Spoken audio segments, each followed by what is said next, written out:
22장 1절부터 14절까지입니다. 구약성경 창세기 22장 1절부터 14절까지입니다. 한 절씩 교독하도록 하겠습니다. 제가 먼저 1절 말씀을 읽겠습니다. 그 일 후에 하나님이 아브라함을 시험하시려고 그를 부르시되 아브라함아 하시니 그가 이르되 내가 여기 있나이다.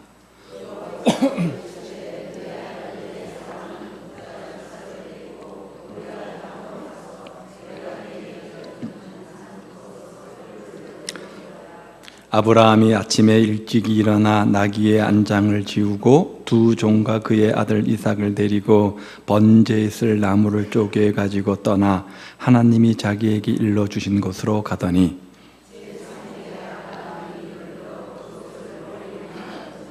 이에 아브라함이 종들에게 이르되 너희는 나귀와 함께 여기서 기다리라. 내가 아이와 함께 저기 가서 예배하고 우리가 너희에게로 돌아오리라 하고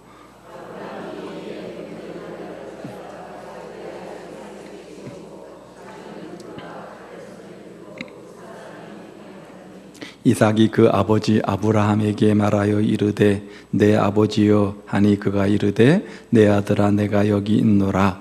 이삭이 이르되 불과 나무는 있거니와 번제할 어린 양은 어디 있나이까.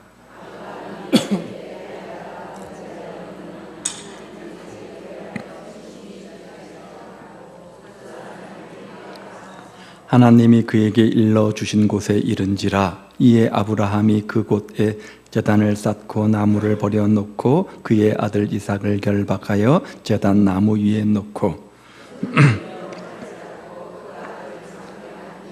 여호와의 사자가 하늘에서부터 그를 불러 이르시되 아브라함아 아브라함아 하시는지라. 아브라함이 이르되 내가 여기 있나이다 하매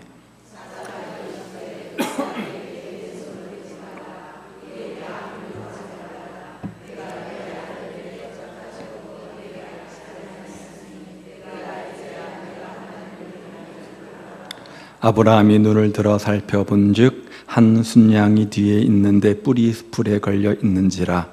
아브라함이 가서 그 순양을 가져다가 아들을 대신하여 번제로 드렸더라.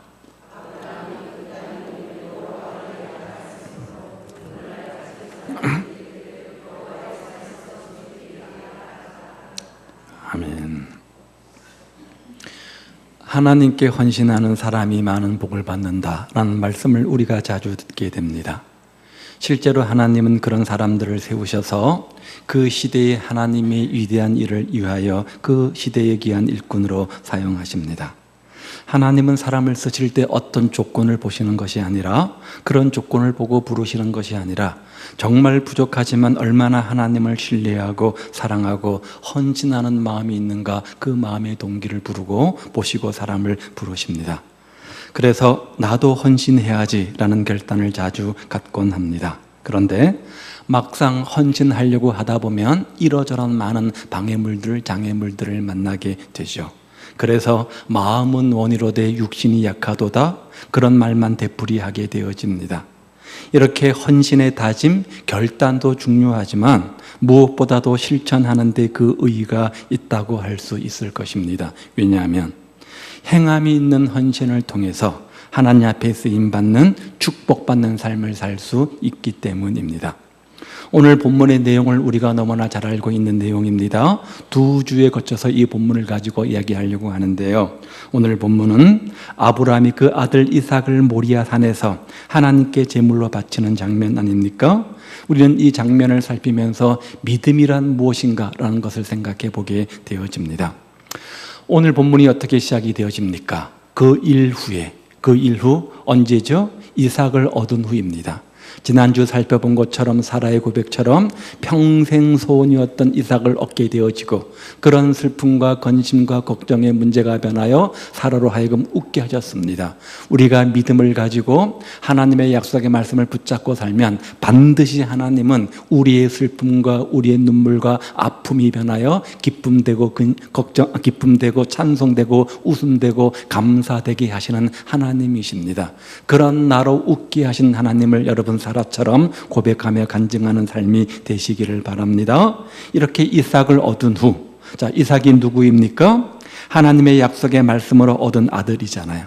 그때는 기쁨에 사로잡혀서 하나님을 잊어버리기 쉬운 때입니다. 왜냐하면 모든 것이 형통하죠, 모든 것이 평안하죠, 모든 것이 행복하죠, 모든 것이 기쁨 가득한 그때 아닙니까? 이만하면 됐다, 남 부러울 것 없고 아무런 문제 없는 바로 그때, 그렇게 생각할 그때. 그런데 바로 그때 하나님은 주셨던 이삭을 다시 달라 이렇게 말씀하시는 겁니다. 그것도 직접 아버지가 자식을 죽여달라고. 인간의 상식으로 참 납득하기 어려운 시험 아닙니까? 그런데 왜 하나님은 하필 이런 어려운 시험을 아브라함에게 주시는가? 1절 말씀 보십시오. 왜 이렇게 하는지 그 이유를 1절은 이렇게 말하죠. 하나님이 아브라함을 뭐 하려고요? 시험하기 위해. 시험하기 위해서 이 문제를 주셨다는 겁니다. 그리고 그 시험하려는 의도가 뭡니까? 하나님의 은혜를 확인하는 과정인 거죠. 즉 아브라함에게 있어서 가장 중요한 이삭, 생명만큼 귀한 이삭, 그 이삭을 어떻게 얻었는가? 하나님의 은혜 가운데 선물로 얻은 것 아닙니까? 그런 이삭을 달라고 하는 것은 지금 삶의 우선순위가 어디에 있는가를 묻고 계시는 겁니다. 즉 주신 하나님이 네 인생의 삶의 우선순위냐, 아니면 주신 선물에 푹 빠져서 하나님을 잊어버리고 있지는 않느냐, 그 삶의 우선순위를 재점검하시겠다는 거죠.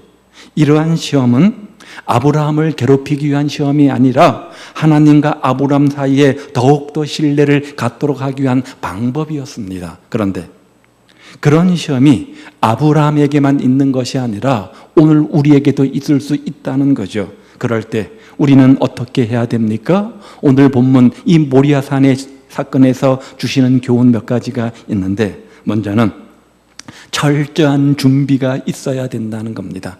철저한 준비가 있어야지 즉각적 순종을 할 수 있게 되어지는 거죠. 자, 아브라함은 하나님의 명령이 있자 즉각적 순종을 위해서 몇 가지 철저한 준비를 하게 되어지는데, 3절 말씀을 보십시오. 먼저 아침에 일찍 일어났다 이렇게 되어져 있죠. 아침에 일찍 일어났다. 얼마나 아브라함이 철저히 말씀대로 실천하려는 의지가 있는지를 보여주는 말씀이죠. 즉각적 순종을 강조하는 표현입니다. 그냥 순종하기만 하면 되는 거잖아요. 굳이 아침 일찍 일어날 필요가 뭐 있겠습니까? 그런데 이 말의 표현은 뭡니까? 즉각적 순종, 토달지 않고 즉각적 순종하는 모습을 표현하고 있는 겁니다. 자, 그러나 밤새껏 피가 마르도록 고민을 했을 겁니다. 비록 지금까지 하나님의 은혜, 하나님의 능력과 많은 축복들을 경험하며 살아왔다고 할지라도 이 명령은 참으로 순종하기 어려운 것 아닙니까? 뜬 눈으로 밤을 새웠을 것입니다.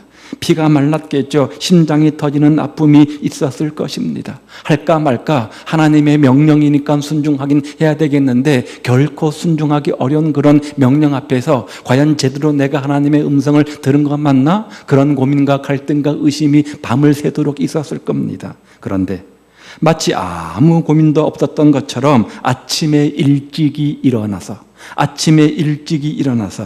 이러한 행동들은 하나님께 대한 아브라함의 즉각적인 순종을 보여주고 있는 거죠. 즉 말씀 앞에 순종하려고 하는, 말씀으로 따르려고 하는, 말씀으로 살려고 하는 그 몸부림이라 이렇게 말할 수 있을 겁니다.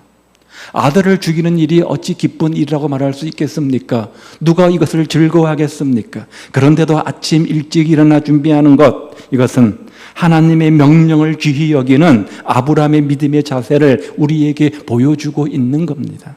사랑하는 여러분, 언제나 하루의 첫 시간을 하나님께 드리시기 바랍니다. 왜냐하면 여기 아침에 일찍이란 단어가 의미하는 것은 최선을 다하는 자의 삶의 모습이기 때문에 그렇습니다.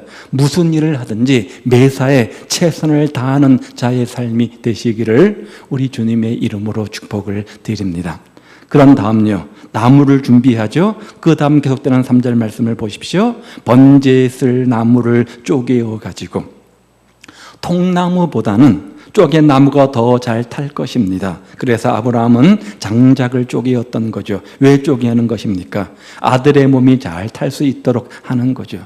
조금이라도 아들에게 더 조금 더 편하도록, 덜 고통스럽도록 하기 위한 방법이었을 겁니다. 정말 생각조차도 하고 싶지 않은 아버지로서 기가 막힌 처지 아닙니까? 그런데 아브라함은 그 기가 막힌 어려운 일들을 하나님의 명령을 순종하고자 눈물을 흘리며 하고 있는 거죠.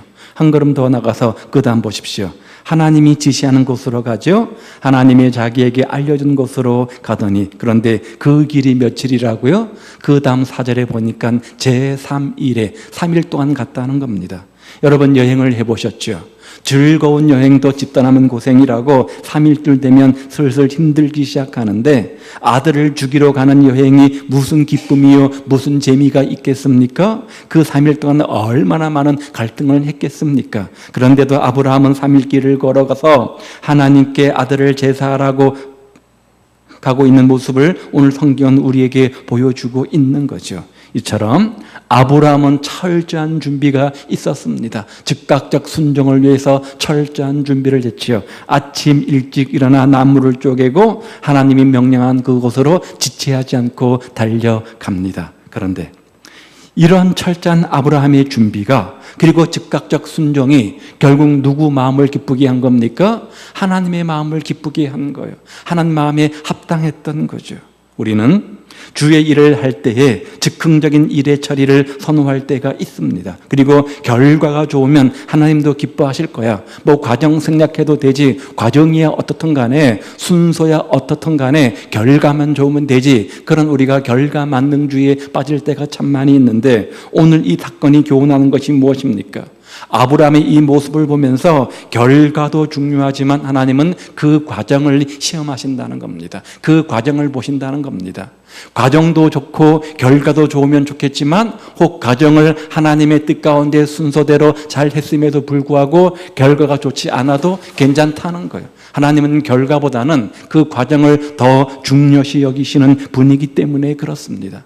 사랑하는 여러분, 주님의 일에 힘쓰실 때마다 기도로 준비하시고 하나님이 무엇을 원하시는가 그 뜻을 깨달아서 먼저 그의 나라와 그 의를 구하시는 여러분 되시기를 우리 주님의 이름으로 축복을 드립니다. 즉 아침에 일찍이 최선을 다해서 매사에 무엇을 하든지 먹든지 마시든지 준비를 다하는 최선의 삶이 되시기를 바랍니다.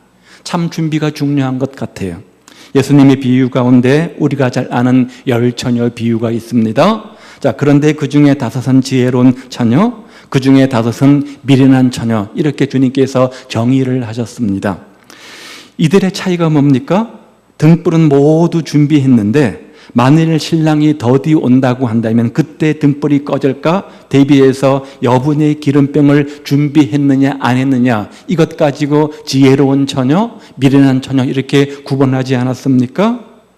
똑같이 신랑을 맞을 처녀들로 택함을 받았습니다. 또요, 그래서 아름답게 단장했습니다. 또 똑같이 오랜 시간을 기다렸습니다. 또 똑같이 오랜 시간 기다리다 보니까 지쳐서 똑같이 졸았습니다. 그런데 그까지 기름 조금 더 준비하지 못했다고 해서 어떤 부류는 문 밖에서 이렇게 문을 두드리며 안타까운 모습으로, 또 어떤 부류는 신랑을 맞아 잔치에 들어간 이들로 나누어진다는 것, 좀 지나치다 그런 생각이 들지 않습니까?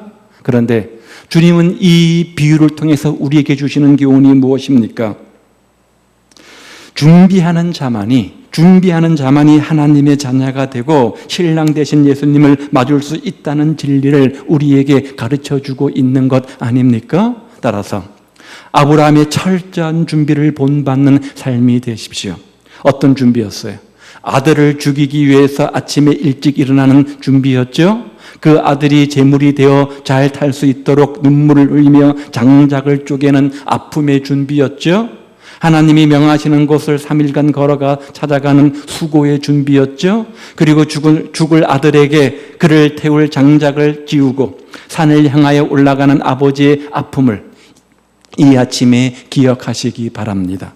수고 없이, 노력 없이, 어떤 헌신 없이, 대가 없이 얻어지는 것은 없잖아요.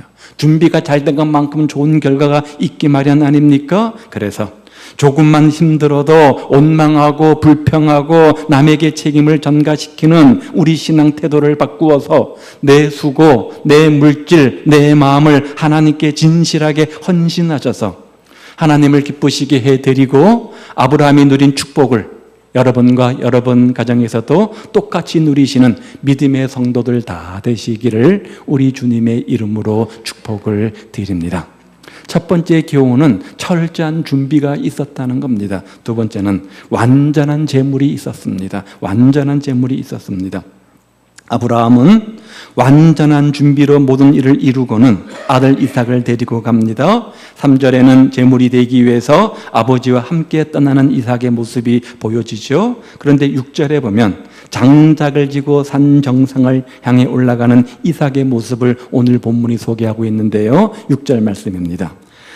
아브라함이 이에 번제나무를 가져다가 그의 아들 이삭에게 지우고 자기는 불과 칼을 손에 들고 두 사람이 동행하더니, 그리고 10절에 가면 정말 그 아들을 제물로 만들려고 이삭을 결박하고 칼을 들이대는 아브라함의 모습을 성경은 소개하고 있습니다. 그런데 이 장면은 단순히 흉내만 내는 정도가 아니라 정말 아들을 제물로 만들려는 아브라함의 결단을 담은 모습입니다. 그 증거가 뭐냐? 그 다음 11절을 보십시오. 여호와의 사자가 하늘에서부터 그를 불러 이르시되 뭐라고요? 아브라함아 아브라함아 하시는지라. 여기 아브라함아 아브라함아 부르시는 이 소리는 다급해서 화급하게 부르는 하나님의 음성 아닙니까? 정말로 아브라함이 칼로 이삭을 해하려고 하니까 급한 나머지 급하게 아브라함아 아브라함아 부르는 하나님의 음성인 겁니다. 이삭이 누굽니까? 아브라함에게 있어서 가장 귀한 존재입니다. 가장 가치 있는 존재입니다. 가장 소중한 존재입니다. 자신의 목숨만큼 귀한 존재입니다. 자신의 생명 전부라고 말할 수 있습니다. 아니, 생명 그 이상이라고 말할 수 있습니다. 삶의 이유입니다. 삶의 목적입니다. 그런 아들을 제물을 위해서 바친다? 이것만큼 완벽한 제물이 또 어디 있습니까? 이것만큼 참된 제물이 또 어디 있습니까? 아브라함은 철저한 준비와 더불어서 이렇게 하나님께 완벽한 제물을 드림으로 말미암아 이삭을 드리지 아니하고도 여호와 이레의 은혜를 입었고 놀란 축복을 받게 된 거죠.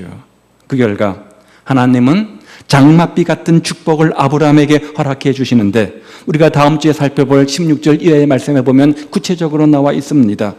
큰 복을 주겠다. 이삭의 후손이 하늘의 별같이 땅의 모래같이 바다의 모래같이 많아질 것이다. 그들의 대적의 문을 열 것이고 복의 근원이 될 것이고 천하 만민이 너 씨로 말미암아 복을 얻을 것이다. 이런 축복들을 약속하고 있지 않습니까?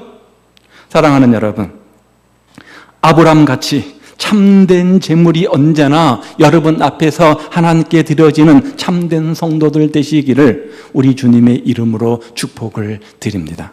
물질의 많고 적음의 문제가 아닙니다. 얼마나 마음으로 드리느냐, 얼마나 감사의 마음으로 드리냐, 그 동기를 주님은 기뻐 받으십니다. 한번 예를 들어보죠.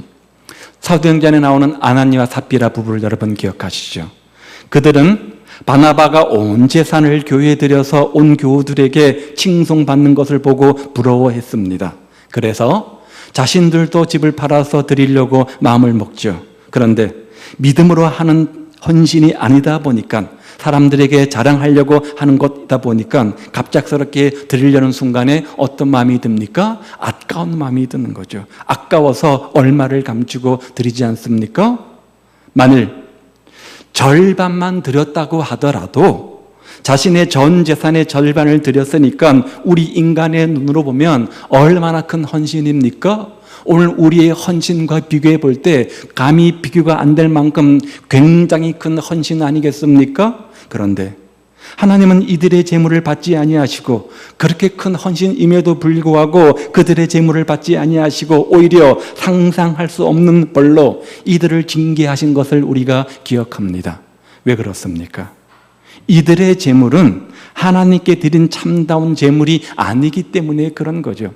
하나님께서 마음 중심을 보시는데 마음 중심의 선한 동기의 제물이 아니었기 때문에 그렇습니다. 그래서 재산을 절반 드리고도 축복은커녕 책망과 징계만 받게 되는 거잖아요. 아브라함과 비교해 보면 너무나 차이가 나지 않습니까? 아브라함은 아들 이삭을 드리지 않고도 넘치는 축복을 받았는데 이들은 뭐예요? 많은 것을 드렸음에도 불구하고 칭찬은커녕 책망만 받는 사람이 됩니다. 그런데 이것이 바로 드리는 예물이 참되운 예물인가 완전한 예물인가 아닌가의 바의 차이라는 거죠. 그리고 참다운 재물, 완전한 재물의 차이는 많고 적음의 문제가 아니라 마음 중심에 선한 동기의 문제라는 거예요. 이 진리를 깨닫는 은혜가 여러분 가운데 있기를 우리 주님의 이름으로 축복을 드립니다.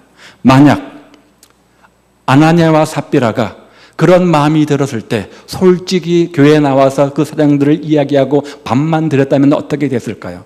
하나님은 그 헌신 가운데 반드시 축복하셨을 겁니다.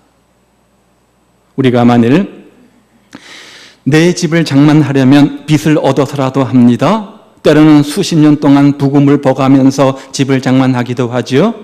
그런데 하나님의 성전인 교회를 위해서 건축 헌금을 드리고 대지 헌금을 드리려고 할 때 조금 빚을 내서 하는 사람을 보면 광신자이거나 모자란 사람으로 취급되는 경우가 참 많이 있죠.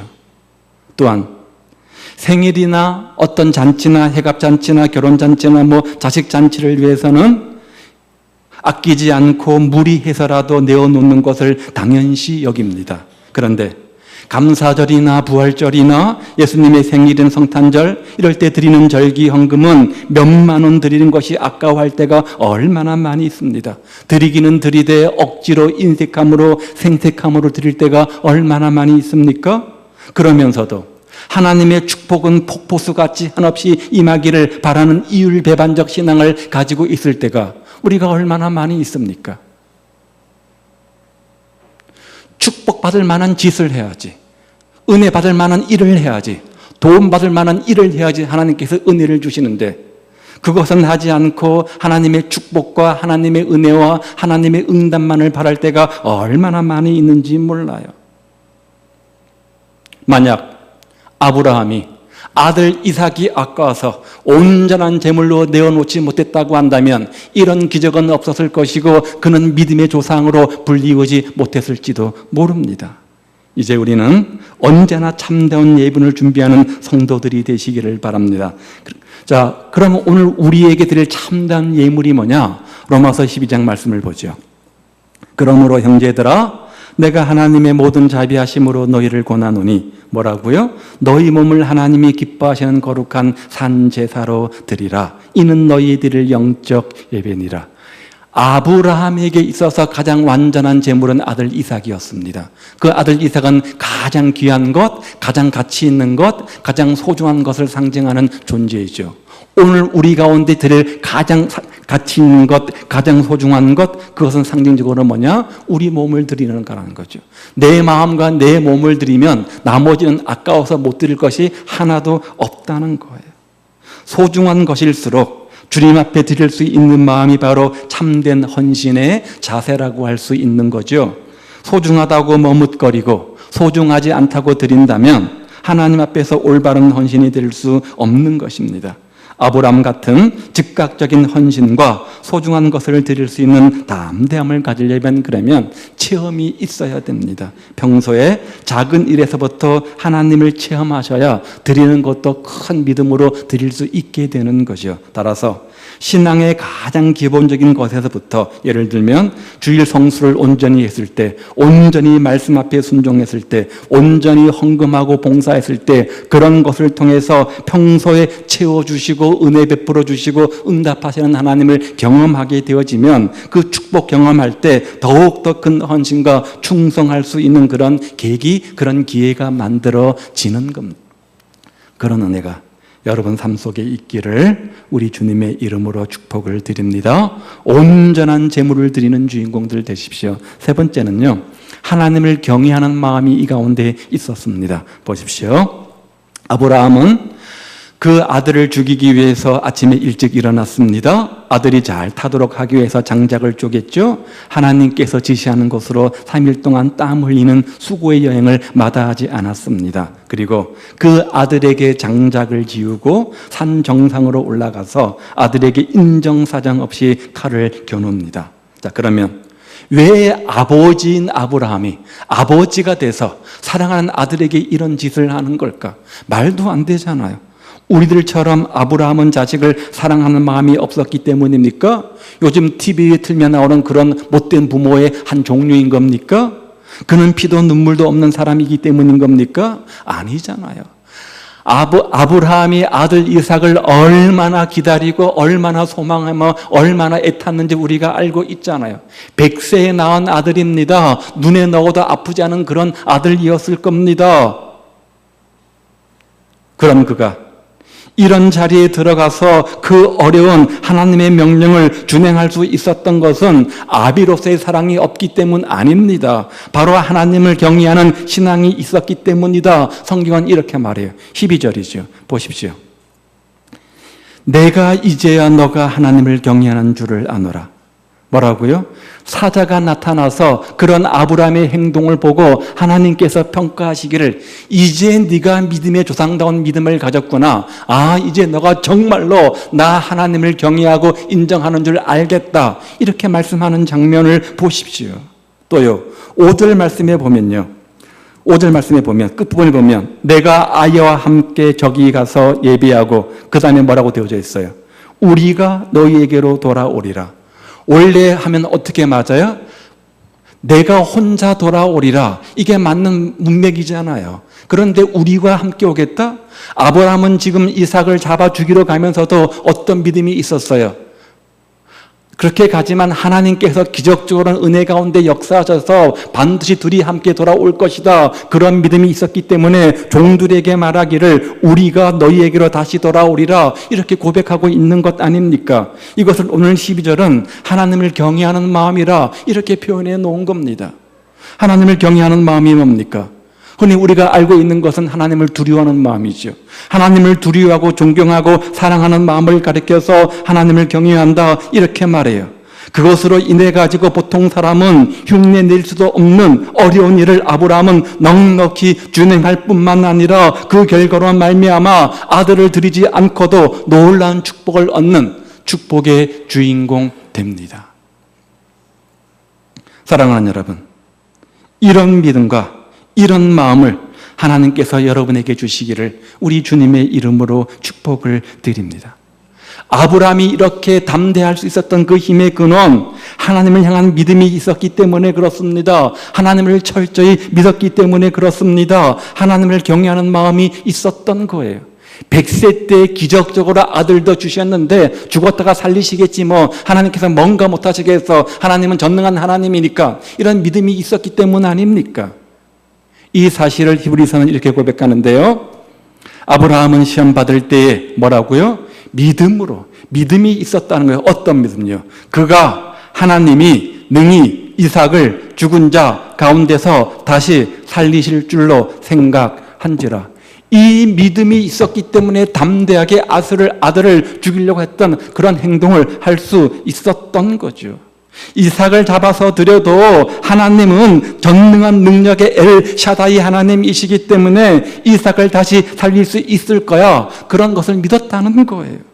이미 아브라함은 100세의 소망 끊긴 나이에 하나님 자식을 얻었기 때문에 그렇게 기적도 경험했는데 이까짓 것 하며 하나님께 믿음을 보이는 거죠. 하나님을 두려워하십시오. 하나님을 존경하시기 바랍니다. 그리고 하나님을 사랑하시기를 바랍니다. 그래서 하나님을 경외해서 이삭을 드리고 축복을 얻은 아브라함 같은 믿음과 축복이 여러분들에게도 충만하시기를 우리 주님의 이름으로 축복을 드립니다. 이렇게 철저한 준비가 있고 온전한 재물이 있고 하나님을 경외하는 마음을 가진 그 아브라함을 하나님께서 그냥 두실 리 없습니다. 그런 인생을 하나님께서 그냥 두실 리 없습니다. 축복하게 되어져 있습니다. 아브라함이 이렇게 헌신했을 때, 즉 가장 소중한 이삭을 바치기로 작정하고 마음으로만 다짐한 것이 아니라 행동으로 헌신하며 옮겼을 때 하나님은 어떻게 역사하시는가? 11절 이하에 보면 구체적으로 설명되어져 있는데 12절에 보면 이제서야 너가 하나님을 경외하는 줄 알미라. 비로소 하나님께서 아브라함의 믿음을 인정하셨습니다. 그런 다음 13절, 14절 보죠. 아브라함이 눈을 들어 살펴본 즉 한 순양이 뒤에 있는데 뿔이 수풀에 걸려 있는지라. 아브라함이 가서 그 순양을 가져다가 아들을 대신하여 번제로 드렸더라. 아브라함이 그 땅 이름을 여호와 이레라 하였다. 무슨 말이에요? 이미 순양을 준비시켜 놓고 있었다는 거죠. 하나님은 이미 시험하시기 전부터 아브라함을 위해서 뭐예요? 모든 것을 여호와 이레로 다 준비해 놓으신 겁니다. 사도 바울의 고백처럼 시험 당할 때 피할 길까지 다 열어 놓으신 겁니다. 그러면서 우리의 믿음을 보시는 거죠. 우리의 믿음을 보시는 거죠. 문제는 헌신하고 충성하는 것을 통해서 하나님께서는 복을 주신다는 거예요. 아무런 사람들에게 하나님께서 복 주시는 것이 아니라 하나님을 위해서 이렇게 행함이 있는 헌신의 주인공, 그런 사람들에게 반드시 복을 주신다는 거죠. 어떤 복을 주시는가? 17절과 18절에 보니까 다시금 믿음의 조상 축복의 근원의 약속의 말씀을 하고 계시는데, 큰 복을 주고 너의 씨로 크게 성하고 배득의 문을 열고 너 씨로 말미암아 천하 만민이 복을 얻으리라. 즉 지금까지 계속해서 반복되어져 왔던 그 약속의 말씀을 다시 한번 반복하며 강조하고 있는 거죠. 본인뿐만 아니라, 헌신하는 본인뿐만 아니라 자녀들에게까지도 복을 주시겠다는 겁니다. 그러므로 헌신의 대상이 사람이든 물질이든 간에 헌신한 사람뿐만 아니라 헌신의 대상이었던 것까지 복을 받게 된다는 거죠. 내가 물질을 통해서 헌신하고 봉사하면 그 물질의 복을 받게 되어지는 것이고, 시간이나 사람의 봉사를 하게 되어지면 그 사람을 통해서 가족과 모든 사람들이 복을 받게 되어진다는 겁니다. 우리도 아브라함 같은 축복의 주인공 되기 위해서 평소에 소중히 여기고 아깝게 여기는 것들을 기꺼이 하나님께 드리는 삶, 그래서 행함이 있는 믿음의 삶, 복에 근원된 삶이 되시기를 우리 주님의 이름으로 축복을 드립니다. 성경에는 우리가 믿고 따라야 될 약속들, 순종해야 될 것들이 참으로 많이 있지 않습니까? 그런데 그 말씀대로 믿고 순종하는 것 생각만큼 쉽지 않잖아요. 참 안 됩니다. 우리가 성경적 지식을 몰라서 순종 못합니까? 하나님의 약속을 몰라서 우리가 모르는 겁니까? 수많은 하나님의 약속의 말씀이 있음에도 불구하고 순종하지 못하는 연약함이 우리 가운데 있습니다. 우리 모두는 예수님의 은혜를 말합니다. 예수님의 능력을 강조합니다. 예수님의 사랑을 알고 믿지만 막상 현실 가운데 행함이 있는 믿음으로 헌신하는 것, 생각만큼 그렇게 쉽지가 않습니다. 그러니까 우리 가운데 은혜나 응답이나 축복이나 기적이 제한적으로 나타나는 이유가 바로 여기에 있는 거죠. 아브라함의 믿음이 있는 헌신처럼, 그래서 믿음의 조상이 된 것처럼 행함이 있는 헌신 통해서 하나님 앞에 축복받는 삶이 되시기를 우리 주님의 이름으로 축복을 드립니다. 자, 그렇다면 오늘 우리의 이삭은 무엇입니까? 내가 가장 아끼고 가장 소중히 여기고 가장 생명처럼 귀하게 여기는 것, 그것이 무엇입니까? 그 문제 앞에 하나님은 그것을 기꺼이 내어드리는 헌신을 요구하십니다. 그리할 때 즉각적인 순종, 또 온전한 제물을 드리는 모습, 하나님을 경외하는 자의 삶이 되셔서 아브라함처럼 축복의 주인공, 복에 근원된 삶을 사는 우리 모두가 되셔서 헌신은 빼앗기는 것이 아니라 더 큰 축복의 통로가 됨을 믿고, 그런 헌신을 통해서 나뿐만 아니라 우리 가족, 우리 공동체가 영육간에 복받는 그런 은혜와 축복의 주인공들 다 되시기를 우리 주님의 이름으로 축복을 드립니다. 기도하겠습니다.